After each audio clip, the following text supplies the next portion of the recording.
Hello, and welcome to another episode of Liberty Chats, sponsored by the Steamboat Institute. Steamboat Institute is devoted to freedom and liberty. With us today is Mr. Oren Cass from American Compass. Thank you for joining us today. Oh, thank you for having me. Yeah, so Oren, why don't you tell us a little bit about yourself and your background? You've had a varied career that I think our listeners would be fascinated with. Sure. I worked as a management consultant for a while. And then at the point when everyone else was going off to business school, I went off to law school because I was much more interested in public policy questions. Got very involved with then Governor Romney's 2008 and then especially 2012 presidential campaign, where I was his domestic policy director. And then went to the Manhattan Institute, where I was a senior fellow for about 5 years and worked on a whole bunch of different topics, really focusing on the one hand on environmental and regulatory and climate related issues. And then on the other hand, thinking about, anti-poverty policy and, what was happening to lower income households in the country in particular. And that latter part of the portfolio kept getting bigger and bigger as I became more interested in, and I think our politics in general became more interested in sort of what's happening to the economics of the typical family. And then ultimately at the start of 2020, I set out to launch American Compass to try to bring new conservative thinking to that set of issues. Excellent. So touching on, the economics of the typical family and the start of American Compass, how are those intertwined and what's its purpose and how do you hope to improve the economics of the typical family? Well, I think the right of center in particular is in a very tricky place in our politics and in our policymaking right now. Because we have what I would say is a dogma that really goes back to the 70s and 80s and Milton Friedman and Friedrich Hayek and then the Reagan Revolution that is focused so much on just the idea that free markets kind of accomplish everything that we need and the task of government is just to get out of the way. And look, I love markets. I see my work as being about making markets work as well as possible.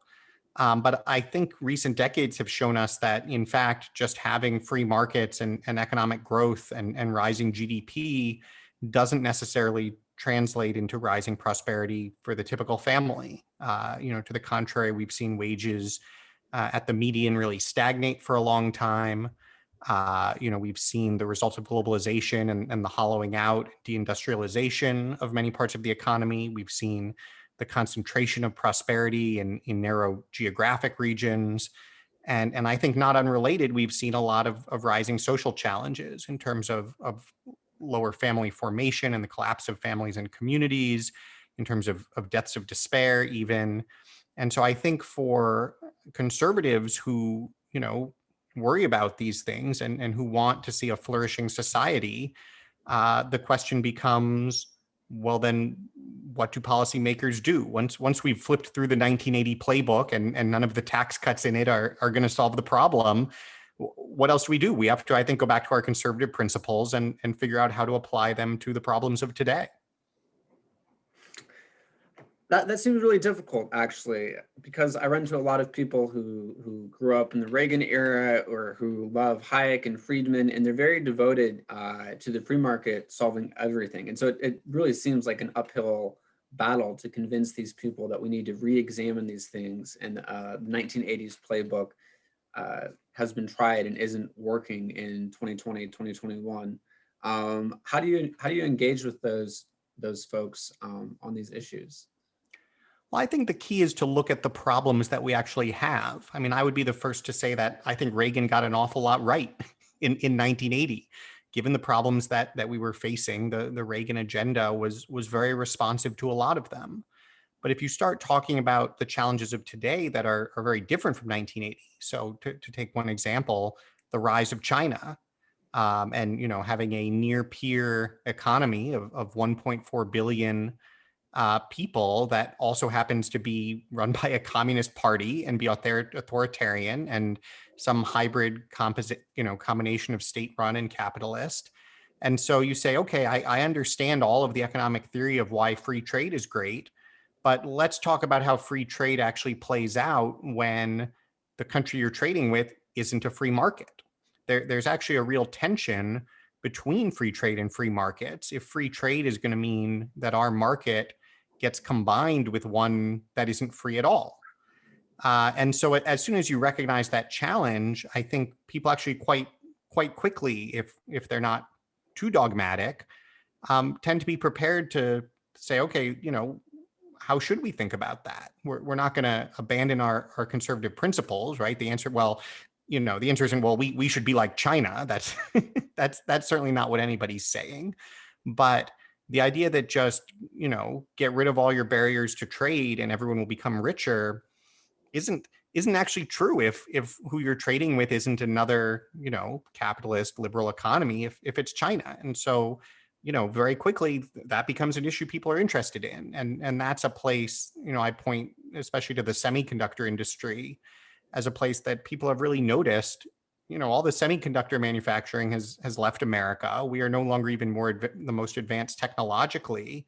And it's not because we're not a good place to manufacture semiconductors. About 70% of the cost difference is just subsidies that other countries are giving companies to build factories there. And so you look at that, some people will say, well, that's cool. We'll just use their cheap semiconductors. But I think people who recognize the importance of technological innovation and also for security reasons want to make sure that we are at the leading edge technologically, look at that situation and say, yeah, that's just not in the Ronald Reagan playbook. With the exception, by the way, that when we faced these kinds of challenges from Japan, guess who wasn't a free market guy at all? Ronald Reagan. Ronald Reagan was actually aggressively protectionist in these kinds of situations. And so it's really about just getting one layer below the dogma and saying policy questions are hard. Let's look at the actual challenges we're facing and be thoughtful about how we can approach them. Policy questions are hard, and there's a lot going on in the economy. And some of the things I'm interested in and that have come up in the last year are, the role of financial services, big tech, and recently, Romney and Hawley and some others talked about family policy. So can you touch on those briefly, and then we'll dive into one of them in a little more detail?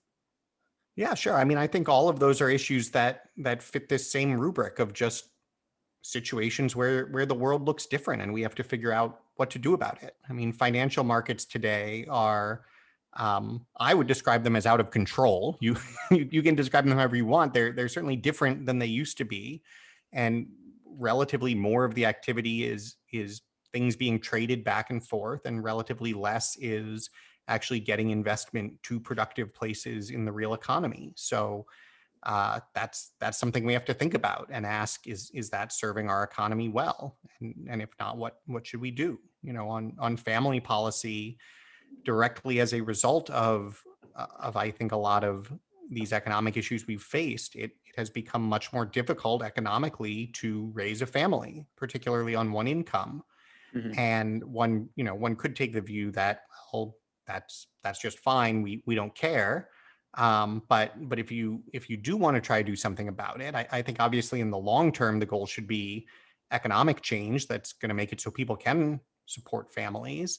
But in the short term, you have some real choices to make. One approach that progressives advance is, well, let's just sort of provide to the family everything that they might want. So we're going to have public daycare and public health care and so on and so forth. And what you realize is that if you do that, among other things, you commit everybody to doing it the way you want. That now daycare becomes the standard for everyone, and families that might prefer to have a parent stay home with kids are placed at a disadvantage. So I think, again, if you actually apply your conservative principles to the challenge we have, it seems to me to clearly be the case that actually finding a way to provide direct support to families makes a lot more sense. And this is what you see folks like Romney and Hawley proposing, is that, you essentially create something that is akin to Social Security, but for families with young kids. Romney specifically calls his proposal the Family Security Act. And the idea is that just as, people at the end of life, in a lot of cases, are going to need support, and it makes sense to have them pay in during their lives and then get something back at the end of their life. A young family that's still, early in their earning years, hasn't had a chance to save, suddenly has the cost of kids. They're in somewhat a similar situation. And so saying, we certainly need to have them paying into the system, but let's have a system that also gives something back to them and helps them in these years when they most need it. That is the pro-family, pro-social way to approach the problem, and ultimately minimizes the role that government's going to have in the picture. Mm-hmm. Excellent. So, well, could you speak a little further on the financialization of the economy? Because it sounds ominous, but when I think about, well, the financial industry, I'm leery of additional regulations. Like, there's something that makes me like, whoa, like, do we need more government interference? Like, how do you address that? Because I'm fond of living in America. I like, all the benefits from the free market that I have.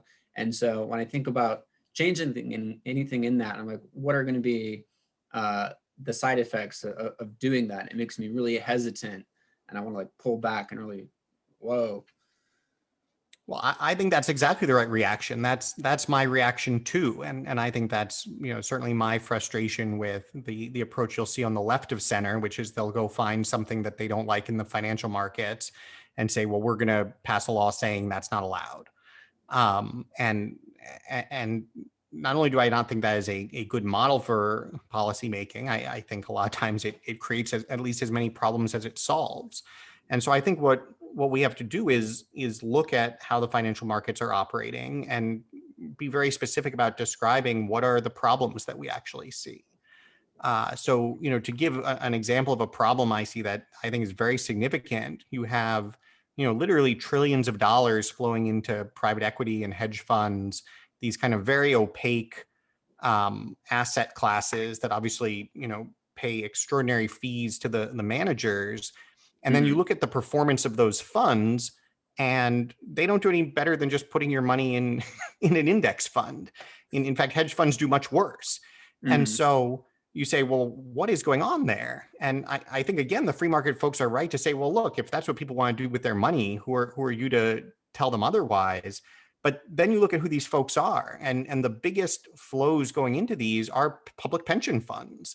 They are politically managed pools of money that have an explicit taxpayer backstop, that go through a layer of political appointees and then a layer of hired overseers, and it's not their money either, who then hire a set of consultants who then say, well, here are the people we think you should give the money to.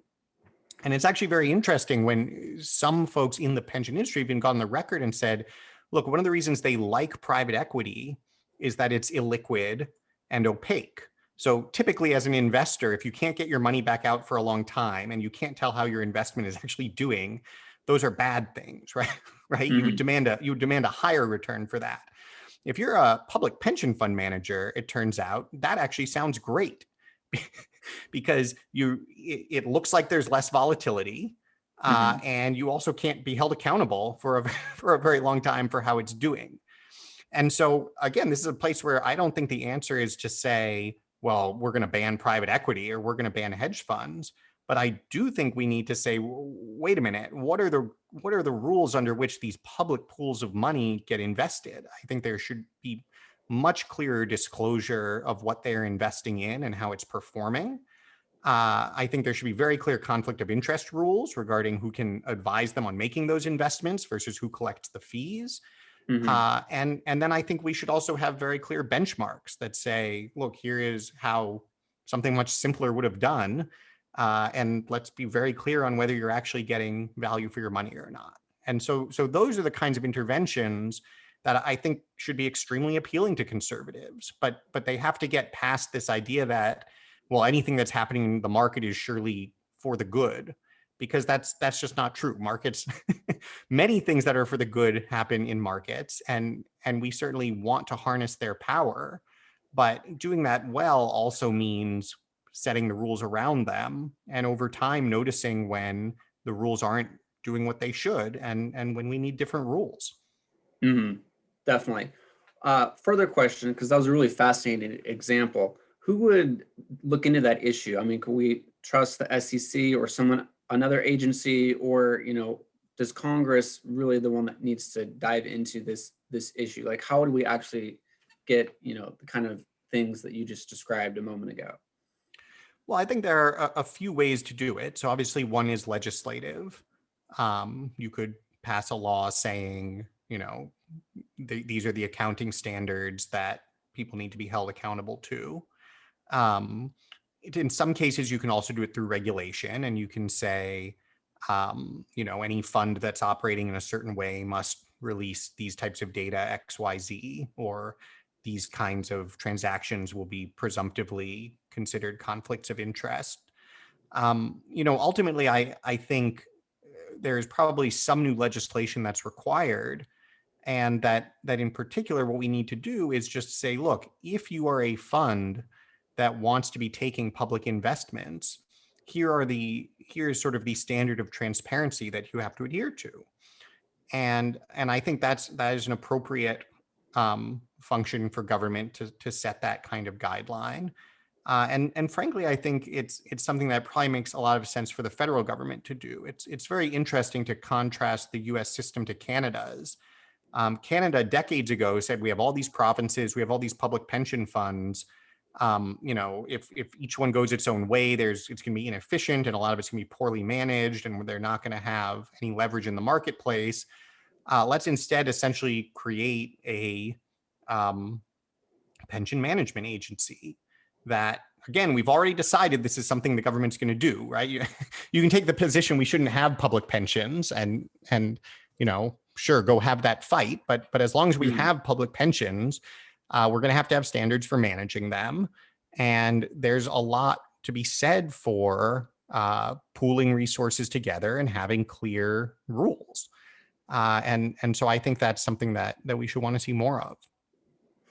No, I think we should all be in favor of clearer rules so that everyone understands what's happening and we can hold people and entities to standard. But we're about out of time. So my last question is, what would you recommend for summer reading? Oh, well, that's a great question.